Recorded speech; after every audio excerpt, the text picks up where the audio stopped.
우리가 알거니와 우리의 옛사람이 예수와 함께 십자가에 못 박힌 것은 죄의 몸이 죽어 다시는 우리가 죄에게 종노릇 하지 아니하려 함이니 이는 죽은 자가 죄에서 벗어나 의롭다 하심을 얻었습니다. 만일 우리가 그리스도와 함께 죽었으면 또한 그와 함께 살 줄을 믿노니 이는 그리스도께서 죽은 자 가운데서 살아나셨음에 다시 죽지 아니하시고 사망이 다시 그를 주장하지 못할 줄을 알미로라. 아멘. 참 오늘 쾌청한 하루입니다. 오늘 교회에 오는데 얼마나 벚꽃이 아름답게 피었는지 몰라요. 또 일부 예배 끝나고 교회 로뎀나무 정원에 갔더니 참 너무 좋아요. 우리 교회에 그런 정원이 있나 그러시는 분들이 있으시지 않은데, 우리 쉴만한 물가 카페를 지나가면 문이 하나 있고요, 그 문을 지나가면 정원이 있어요. 정원에 가면 이렇게 앉아서 쉴 수 있는 벤치도 있고, 우리 이양섭 장로님이 정원을 너무너무 이쁘게 깨끗하게 잘 가꿔 놨어요. 이따 예배 끝나고 한번 가보세요. 오늘 종료주일입니다. 고난주간이 이제 시작이 됩니다. 이런 날은 하나님께서 좀 우리에게 뭔가 보여주시려고 시커멓게 좀 구름도 끼고 그냥 황사는 최대로 뿌려놓으시고 좀 이래야 되는데, 고난주간이 시작인데 날이 너무 좋다. 목사님 무슨 정원에 나가보라 그러나. 도대체 우리가 맡고 있는 이 종료주일은 우리에게 어떤 의미인가? 흔히 종료주일은 예수님께서 십자가에 죽으시기 위해서 예루살렘 성에 입성한 날이고 예수님의 십자가의 죽으심을 기념하기 위한 날이다 라고 이야기합니다. 틀리지 않습니다. 여기서 기념이란 뜻깊은 일이나 사건을 잊지 않고 마음에 새긴다라는 의미예요. 그럼 종료주의는 예수님께서 십자가에 죽으신 것을 마음에 새기는 날이 될 것입니다. 설교를 시작하면서 여러분에게 한 가지 질문을 던집니다. 나는 예수님과 함께 십자가에 죽고 예수님과 함께 다시 사는 은혜를 경험하면서 살아가고 있는가? 예수님께서 십자가에서 나를 위해 피 흘려 죽으셨는데 그의 이야기, 히스토리가 나의 이야기가 돼서 나도 예수님과 함께 십자가의 죄에 대해서는 죽고 예수님과 함께 다시 사는 그런 은혜의 삶을 살아가고 있는가? 나의 이야기로 오늘 본문의 말씀을 들을 수 있기를 바랍니다. 사람은요, 내가 누군가와 좀 친하다가 할 때 좀 영향력 있는 사람, 세상으로 말하자면 뭐 권력자, 아니면 돈이 많은 사람, 나 그 사람하고 이런 관계야, 참 친해, 그 사람하고 나하고 가끔 연락도 하는 사이야, 어저께 밥 먹고 차 마셨어. 그 관계를 통해서 자신의 신분의 상승을 꾀하는 사다리로 삼으려고 하는 마음이 사람에게는 누구든지 있어요. 특별히 좀 심한 사람이 있어요. 신분의 상승을 위한 사다리. 그런데 이런 관계는 그 사람의 신분이 낮아졌습니다, 추락했습니다. 그럼 어떻게 바뀌어? 나는 그 사람하고 별로 친하지 않아가 아니라 나는 그 사람 몰라, 이게 되는 것이죠. 이것이 세상에 어떻게 세상을 작동시키는 별로 긍정적이지 않은 원리 중에 하나일 수 있어요. 하지만 하나님께서 저와 여러분을 대하시는 방법은 다릅니다. 야곱이 얘기를 좀 할게요. 야곱이 아버지와 쌍둥이 형인 에서를 속여가지고 장자의 권한을 탈취하죠. 형이 노발대발하는 거예요. 그러니까 형을 피해서 이제 외삼촌의 집으로 도망을 가는데 베델이라고 하는 광야에 이르렀을 때 광야에서 잠을 자게 됩니다. 꿈을 꾸죠. 꿈에 하늘로부터 사닥다리가 내려왔는데 그 사닥다리를 하나님의 사자가, 천사가 오르락 내리락 하는 거예요. 그러면서 하나님께서 야곱에게 이런 축복을 약속을 하시는데 바로 창세기 28장 15절 우리 한번 읽을까요? 내가 너와 함께 있어 내가 어디로 가든지 너를 지키며 너를 이끌어 이 땅으로 돌아오게 할지라. 내가 네게 허락한 것을 다 이루기까지 너를 떠나지 아니하리라 하신지라. 하나님의 사닥다리의 특징은 뭐냐면 위에서 아래로 내려오는 거예요. 사람은 아래에서 뭔가 한 칸 한 칸 사다리를 놓고 올라가려고 하는데 하나님은 항상 우리 가운데 내려오셨어요. 야곱이 사실 15절에서 읽은 이 축복을 받을 만한 일을 한 게 없어요. 오히려 야곱은 책망당할 만해요. 근데 하나님께서 위에서 내려오시사 지금 야곱을 축복하고 계세요. 여러분, 이게 은혜예요. 받을 자격이 없는 자에게 주시는 은혜. 야곱이 받았던 은혜와 축복은 저와 여러분에게도 임했어요. 하나님은 저와 여러분을 하나님의 자녀 삼아 주셨어요.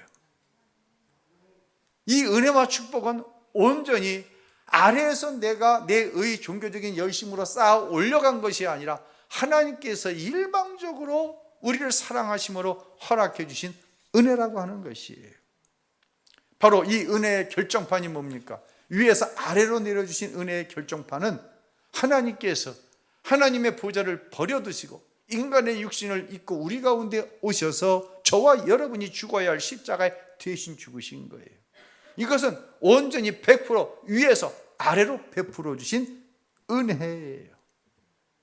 이것을 로마서 5장 8절은 이렇게 말씀합니다. 함께 읽겠습니다. 우리가 아직 죄인 되었을 때에 그리스도께서 우리를 위하여 죽으심으로 우리에 대한 자기의 사랑을 확증하셨느니라. 그리스도께서 하나님이신 예수께서 우리를 위하여 죽으셨어요.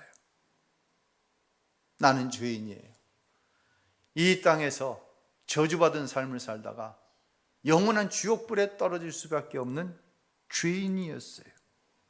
내 어떤 종교적인 열심, 윤리적이고 도덕적인 선한 행위의 사닥다리를 타고 우리는 천국에 갈 수 없는 죄인이었어요. 아래에서 위로 올라갈 가능성은 전혀 없어요. 그런데 하나님께서 하나님과 원수된 나를 찾아오신 거예요. 내려오신 거예요. 내려오는 사닥다리였어요. 그리고 우리의 죄를 십자가에서 완전하게 깨끗하게 하셨어요. 그리고 우리로 하여금 이 권세를 누리며 사는 자가 되게 하셨어요. 요한복음 1장 12절에 이 권세에 대해서 이렇게 말씀합니다. 읽습니다. 영접하는 자, 곧 그 이름을 믿는 자들에게는 하나님의 자녀가 되는 권세를 주셨으니. 할렐루야. 저와 여러분은 하나님의 자녀된 권세를 누리며 살아야 돼요. 우리가 예수님의 대속의 은혜를 이야기할 때 완전한 은혜다, 완전한 속죄다. 그래서 입버릇처럼 제가 말씀을 드립니다. 더할 것도 뭣도 없다, 뺄 것도 없다. 십자가에서 모든 죄가 해결되었어요. 여러분 믿으시길 바랍니다. 그 죄와 그 저주가 누군가로부터 물려받은 것이든 아니면 나의 죄든 모든 죄, 작은 죄는 용서받고 큰 죄는 용서 못 받았다? 아니에요. 모든 죄가 용서만 받았어요. 다윗은 위대한 믿음의 사람이었습니다. 그런데도 그에게도 어두운 단면이 있었어요. 부하장수의 아내와 눈이 맞아서 동침하는 죄를 범해요. 그리고 그 여인이 자기 아기를 갖게 됩니다. 이 사실을 숨기기 위해서 다윗이 한 짓이 뭐예요? 그 충성스러운 부하 장수를 가장 전투가 치열하게 벌어지고 있는 최전방에 보내서 그를 죽게 만들어요. 다윗은 간음의 죄를 범했어요. 다윗은 살인의 죄를 범했어요. 거짓말하는 죄를 범했어요. 혹시 여러분 가운데 간음죄, 거기다가 살인죄, 거기다가 이런 중대한 거짓말한 죄를 범한 사람이 있으면 한번 손 한번 들어보세요. 비슷한 죄라도 지었으면 한번 손 한번 들어보세요. 모르긴 몰라도 여러분 가운데 그러한 죄의 분량에 이르는 죄를 지은 분은 계시지 않을 거예요. 다윗은 선지자가 자신의 죄를 지적할 때 처절할 정도로 하나님 앞에 회개합니다. 회개만 하면 되나요? 회개하면 됩니다. 사랑하는 성도 여러분, 꼭 믿으시길 바랍니다. 회개하면 됩니다. 그리고 그 다윗의 엄청난 죄가 용서함을 받았습니다. 다윗은 죄 사함의 용서의 감격으로 이와 같은 시를 하나님 앞에 올려드립니다. 우리 시편 51편 7절 읽겠습니다. 우슬초로 나를 정결하게 하소서. 내가 정하리이다. 나의 죄를 씻어주소서. 내가 눈보다 희리이다. 나의 죄를 어떻게 하소서? 씻어주소서. 내 죄는, 다시 말씀드립니다, 그것이 작은 죄이든 큰 죄이든 하나님께서 씻어주시지 않으면 용서받을 수 없는 거예요. 내 어떤 의로운 행위로 할 수 있는 것이 아니다라는 거예요. 나의 죄를 씻어주소서. 내가 정하리이다. 흰 눈보다 씌어지리이다. 이것이 바로 십자가에서 저와 여러분이 허락함 받은 완전한 죄 사함의 은혜라고 하는 것이에요. 어느 목사님이 이제 부흥회를 나가셔서 첫날 부흥회가 마쳐졌습니다. 80이 넘어 보이시는 권사님 한 분이 강사 목사님께 상담을 요청을 했어요. 권사님은 목사님 앞에 앉아서 그냥 울기만 하는 거예요. 그러다 진정된 마음을 가지고 이런 이야기를 털어놓았습니다. 17살에 시집을 가셨어요. 저희 할머니 때는 그랬어요. 예. 당시는 일본 군국주의자들이 조선을 지배할 때였어요. 결혼한 남편이 결혼한 지 며칠 되지 않아 징용으로 끌려갑니다. 그런데 그 짧은 결혼 생활 가운데 아이를 잉태하게 되었어요. 얼마나 축복받을 만한 일입니까? 그런데 시부모는, 야, 남편은 전쟁터에 가 있는데 참 너를 보는 게 어렵구나. 친정에 가 있어라. 친정으로 오게 됩니다. 근데 친정은 너무너무 가난한 거예요. 당시에 나무 껍질을 벗겨서 연명을 할 정도로 가난한데 가족은 또 왜 이렇게 많습니까? 9명씩이나 되는 거예요. 임신을 하고 온 딸을 친정 식구들이 반겨주는 것이 아니라 눈치를 줘요. 그러다가 하나도 아니구나 쌍둥이를 낳습니다. 기쁨이 아니라, 감격이 아니라 두려움에 밀려왔어요. 내가 이 두 아이를 살려낼 수 있을까? 젖을 짜는데 먹은 것이 나무 껍데기이니 무슨 젖이 제대로 나오겠어요?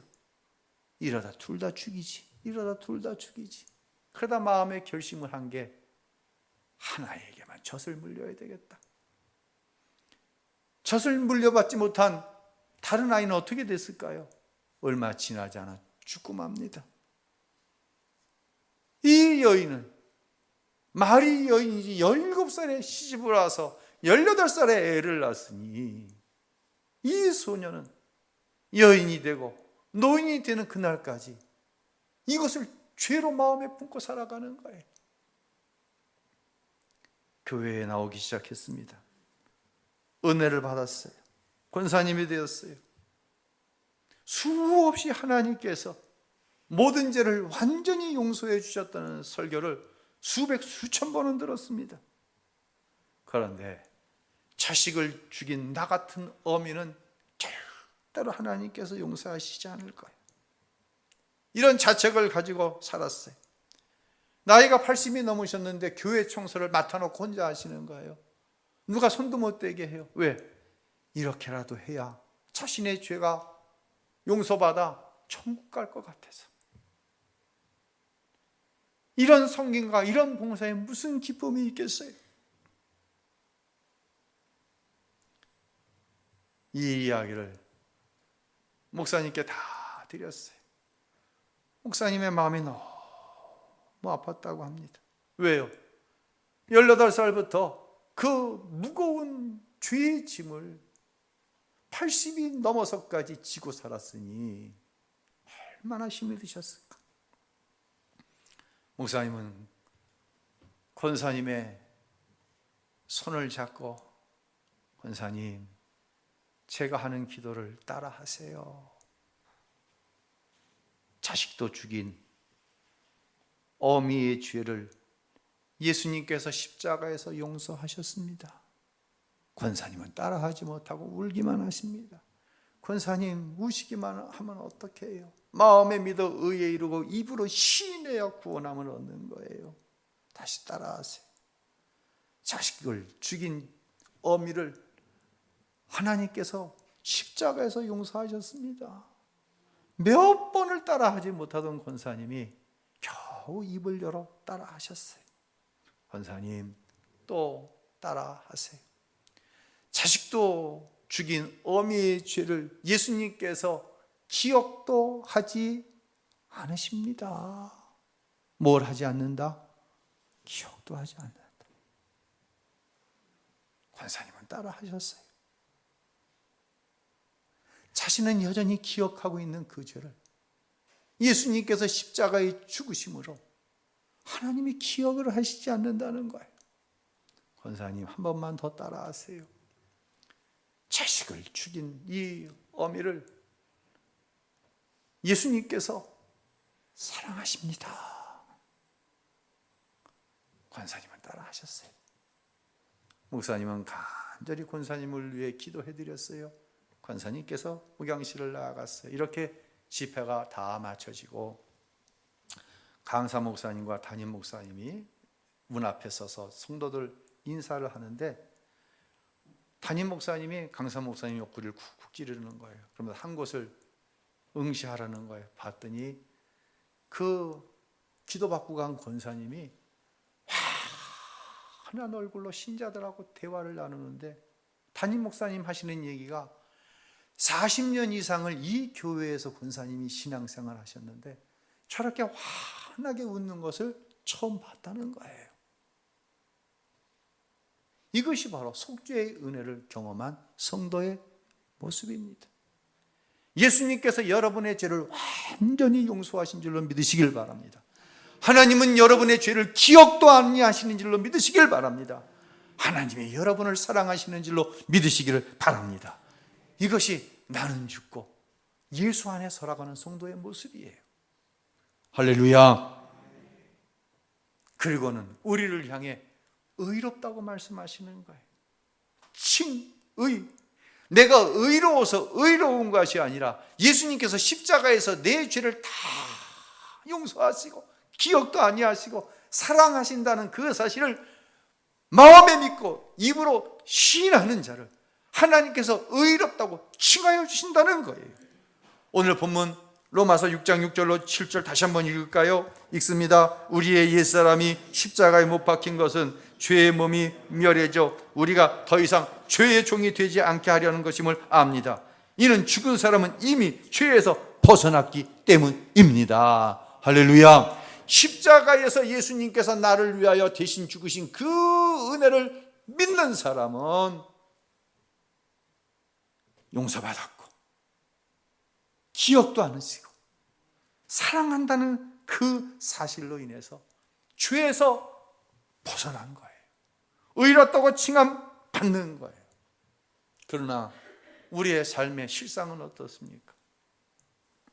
제가 정말 기가 막힌 이야기를 들은 경험이 있어요. 아주 오래전 얘기예요. 어느 여집사님이 주일 예배만 끝나면 집에 가다가 로또 복권을 1만 원어치를 산다는 얘기를 제가 들었어요. 이거 이상하네. 평일날 사는 것도 아니고 꼭 주일날. 로또 사는 거 잘못된 건가요? 그거 얘기하자는 건 아니에요. 그래서 우연한 기회에 목사님이 집사님께 물었어요. 집사님, 왜 꼭 주일 예배가 끝나면 로또 복권을 사시나요? 목사님은 어떻게 아셨지? 집사님의 마음에 묵혀있는 이야기를 내어놓으셨어요. 목사님, 저는 남편하고 이혼하고 싶어요. 그런데 경제적인 여력이 없네요. 그래서 하나님께서 로또에 좀 큰 금액에 당첨시켜 주시면 저 남편하고 이혼하려고 로또 사는 거예요. 죄송합니다. 이 이야기를 듣는데 왜 그 집사님의 이야기로만 들리질 않죠? 참 그렇게 착하고 그렇게 성실하고 그렇게 맡겨진 사명을 잘 감당하는 여집사님 마음속에 왜 그런 억눌림이 있는 거죠? 혹시 여러분 가운데도 경제적인 여력이 되면 나 저 인간하고 같이 안 살아. 아이들 시집 보내고 장가 다 보내놓으면 그 나이가 50이든 60이든 저 인간하고 끝낼 거야. 그런 마음을 가지고 있는 성도들이 이 자리에도 있을 수 있어요. 왜? 십자가의 은혜는 나와 관계가 없는 것일까요? 왜? 네가 잘못했어. 너가 나에게 준 많은 상처가 있어. 이 상처에 붙들려 가지고 주일이면 로또 복권을 사러 가냐는 얘기예요. 그리고 하나님 앞에 하나님 이 로또 좀 당첨되게 해주세요. 나 저 인간하고 살기 싫어요. 왜 이렇게 죄에 매어 꼼짝 못하고 상처에 매어 꼼짝 못하는 삶을 저와 여러분이 살아야 하냐는 얘기예요. 나는 죽고 나는 예수와 함께 살았는데 도대체 이 집사님의 모습과 여러분의 모습 속에 뭐가 다르냐는 얘기예요. 예수님도 용서하신 걸 난 용서 못해. 하나님도 기억하시지 않는 죄를 나는 여전히 기억하고 있어. 하나님은 나를 하나님과 원수되었던 나를 사랑한다고 하는데 나는 절대로 그 인간 사랑할 수 없어. 저와 여러분이 알긴 아는데 인격이 되지 않은 게 있어요. 그것이 뭐냐면 내 죄는 분명히 십자가에서 단번에 해결됐어요. 아멘. 그러나 기억하세요.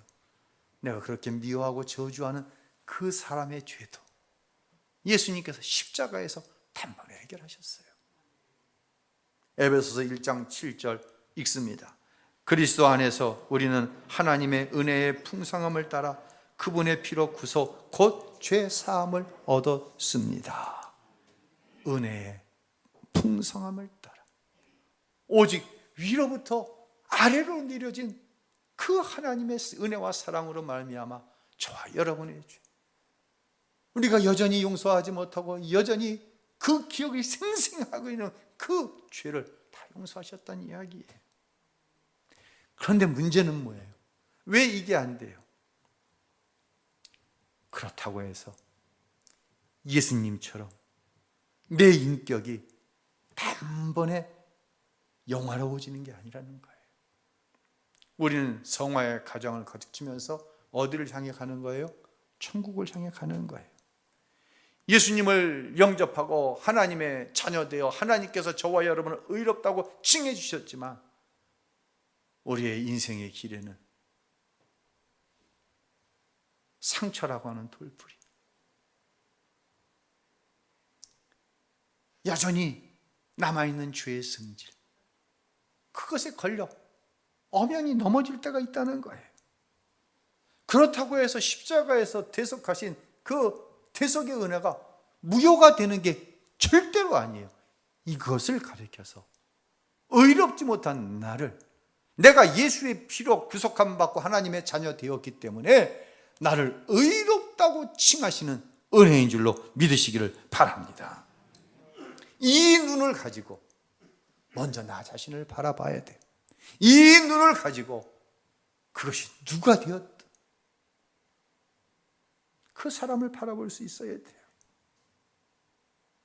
제가 최근에 청년들의 예배 태도 때문에 부교육자들에게 걱정스러운 말을 한 2차례 했어요. 그러다 2주 전 새벽 기도 때 하나님 앞에 청년들의 이름을 불러가며 기도하기 시작했어요. 그런데 이상한 일이 벌어졌어요. 입술로는 어느 청년의 이름을 불러가며 기도하는데 내 모습이 보이는 거예요. 제 청년 때 모습이 보이는 거예요. 얼마나 부끄러운 모습이 보였는지 몰라요. 그러고 나서 그날 출근을 해서 책을 읽는데 아주 하나님께서 그 책의 내용을 선명하게 저에게 말씀하시는 거예요. 이 목사, 네가 했냐? 내가 여기까지 이끌어왔지. 어떤 때는 떠밀었고, 어떤 때는 앞에서 끌었고, 어떤 때는 내가 너를 안고 왔지. 네가 온 거 아니잖아. 왜 네 열심을 가지고, 왜 네 현재의 모습을 가지고 청년들 때문에 그렇게 걱정에 빠져 있어. 네가 한 거 아니라니까. 너무 선명한 음성을 주신 거예요. 여러분, 자녀로 인해서 걱정이 많으실 거예요. 특별히 자녀들의 신앙생활의 모습을 보고 걱정이 많을 거예요. 한 가지 분명한 고백을 하세요. 여러분의 자녀들이 예수님이 나를 죄에서 구원해 주셨습니다. 고백을 한, 다른 말로 거듭난 하나님의 자녀인 줄로 믿으시기를 바랍니다. 누구의 자녀요? 하나님의 자녀. 여러분 믿으십니까? 그것이 믿어진다고 한다면 나를, 부모된 나를 누가 여기까지 이끌어 오셨어요? 하나님이 이끌어 오셨잖아요. 아멘. 아멘. 내가 한 게 뭐예요? 하나님이 다 하셨어요. 그럼 내 자녀도 누가 하실까요? 하나님이 하실 것입니다. 하나님이 반드시 하십니다.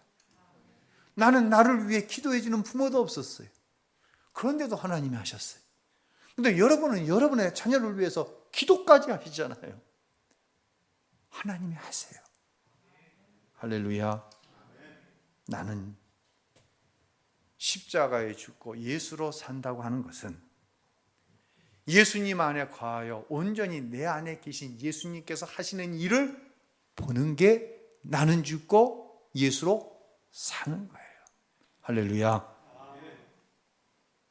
여러분을 축복하는 것은 이제 오늘 이 주신 말씀을 오늘 오후 제자 양육에 나는 고아가 아닙니다 라고 하는 단원을 통해서 다시 한번 확인할 거고, 이번 고난주간 특별 새벽 기도회를 통해서 나는 죽고 내 안에 계신 분은 예수님이십니다 라는 고백이 온전하여 줄 수 있기를 바랍니다.